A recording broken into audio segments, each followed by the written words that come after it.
அருள் தரும் கமடேஸ்வரரின் துணையே எங்களின் தாயே காளிகாம்பா. அம்மா முந்தன் அருளை பெறவே சன்னதி வந்தோம் காளிகாம்பா.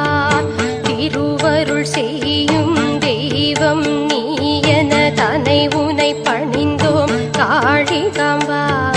திசைகள் எங்களும் உன் புகழ் ஒலித்திட செய்திடுவோமே காளிகாம்பா.